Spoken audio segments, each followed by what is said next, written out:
Inetes un Alda attiecības sākušās kā dienesta romāns, un Inete smejas, ka sekošana šī romāna peripētijām kolēģu darba ikdienu iespējams padarījusi krāsaināku.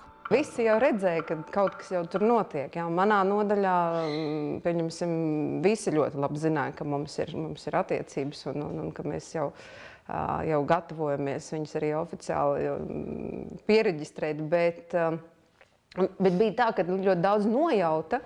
Un tad man patīk, kā uzvedinoši, teiksim, bija dažādas situācijas, kad, teiksim, uzvedinoši tā tur pajautāja kaut ko, vai tur, vai es atceros, kad es atvaļinājumu paņēmu ar nobīdi 2-3 dienas, ja, un es paņēmu starptautisko pieslēgumu, toreiz jau vajadzēja tā kā rakstīt iesniegumus, un Aldis arī paņēma starptautisko pieslēgumu. Tad uzreiz es sapratu, ka mūsu priekšnieki tā kā bija sazvanījušies, un jau viņi brauc kopā.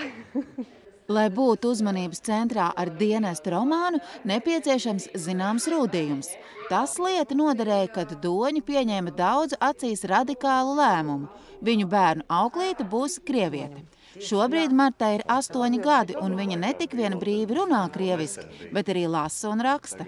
Sākumā jau viss it kā arī bijis, īsti nevarēja saprast, ka Krieva auklīte tomēr latviešu auklīte, bet beigās palikām pie Krieva auklītes, un es principā ļoti apmierināts, jo ir kaut kāda vesela paudze cilvēki, jaunieši, kas vispār krieviski neko nesaprot. Un tas, ka viņi iemācās tagad krievu valodu, tur burtiski neko nedarot. Viņai vairāk būs laika mācīties to pašu angļu valodu, franču valodu, ko viņi tagad arī dara. Un krievu valodu viņi jau zina, tas viss viņai jau ir iekšā. Tie lielākie komplimenti, ko mēs esam saņēmuši, ir bijuši kādos ceļojumos, kur ir arī no Krievijas atpūtnieki. Ja, un kad viņi tā ieklausās, viņi saka, kāpēc, teiksim, jūsu meitai nav akcents, bet jums ir akcents. Ja. Lai nerastos nobīdes no valodas apguves plāna, Doņa nolēma radoši izmantot realitāti, kas daudzu skaitina. Proti, auklītes vājas latviešu valodas zināšanas tika akceptētas. Šobrīd Nataša vien noplāta rokas. Ar tādu darba devēju uzstādījumu vairāku gadu laikā viņa tā arī nav uzlabojusi savu latviešu valoду. Когда я начала работать, у меня была какая-то такая, в общем-то, мысль, да, но я поняла, что, в принципе, меня взяли-то именно сюда для того, чтобы дети полноценно научились говорить именно по-русски, вот читать, да, и поэтому, естественно, я от этой мысли отошла, да, вот. Nācās arī samierināties, ka sagrūz dažs labs sentimentāls priekšstats. Piemēram, tika aizkustinošie pirmie bērniņi izrunātie vārdi bija nevis dzimtajā, bet gan svešvalodā vai arī labākajā gadījumā valodu mistrojumā. Kas bija tie kuriozi lielākie, bet tas, ka viņa izvēlējās tos vārdus, kas viņai vieglāk ir. Tur pakatāties vai arī, nezinu, tur uzvilksim maičku vai iedod sosku. Nu, teiksim, dai, pirmais vārds bija īstenībā. Un Rihardam arī, dai. Один серый, другой белый, два веселые Куся. Ja sākumā noteicošais faktors krieviski runājošās auklītes izvēlē bija valodas apguve, tad tagad Inete atzīst, ieguvums esot arī auklīšu atšķirīgais temperaments un patiesā sirsnība. Mums bija īsts periods ar latviešu auklīti, un ja salīdzinam, tad, ja pavisam godīgi teikt, tad bija atšķirība.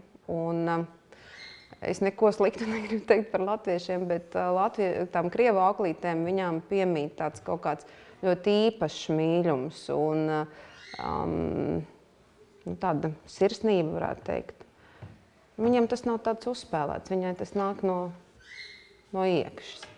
Tomēr ļoti iespējams, ka no kādas krievu ģimenes varētu dzirdēt gluži pretēju viedokli. Martas un Riharda auklīte teica, ka bērnu uzraudzība komplektā ar valodas mācīšanu kļūstot populāri.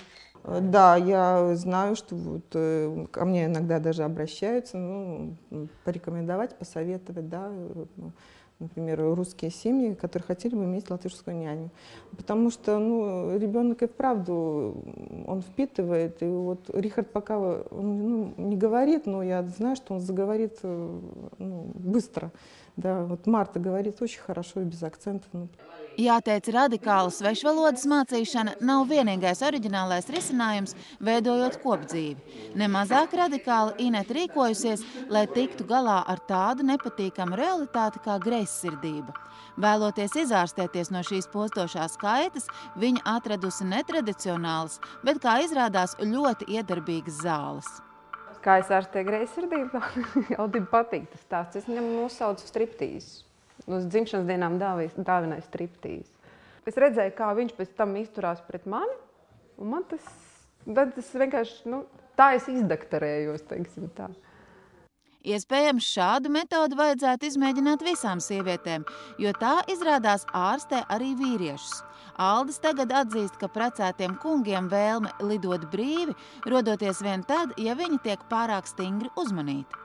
Droši vien apzinoties to, ka es varu iziet, un man tik bieži negribās iziet, jo tā ķēde ir pietiekami gara. Droši vien, ja turētu ļoti īsā ķēdē, tad gribētos visu laiku kaut kur norauties. Pieņemts uzskatīt, ka prāts traucē jūtām, tomēr stabilas, uzticīgas attiecības varot pamatot arī matemātiski. Lai cik romantisks būtu lielums bezgalība, attiecību gadījumā izrādās īstais skaitlis esot 1. Matemātiski ir 3 modeļi. Ir 3 cipari. 0, 1 un bezgalība. Un ir tāda teorija tāda, ka vai cilvēks neaprecās vienreiz 0, viņš aprecās vienreiz, tad vieninieks, un ja viņam ir tā bezgalība, tad viņš, teiksim, ir gatavs tur mainīt. Sievietes tur visu laiku maina. Ja kāds uzbur baigo ainu, ka tagad viņš, ka tā nākamā sieviete viņam būs stipri labāk nekā iepriekšējā, tad viņš diezgan dziļi maldās. Tāpēc, kad pirmkārt, teiksim, standartā jau ir ielikts kaut kāds modelis, kādu viņš meklē sievieti. Vai arī viņš pēc tam viņu uzstājas par tādu. Sanāk tas pats jau vien sanāks, atkārtoties. Un viens jau nav teicis, ka būs labāk. Tāpēc, ja tev ir tā bezgalība, tad tu vienkārši maini un maini. Tad citi vieči noliņķos.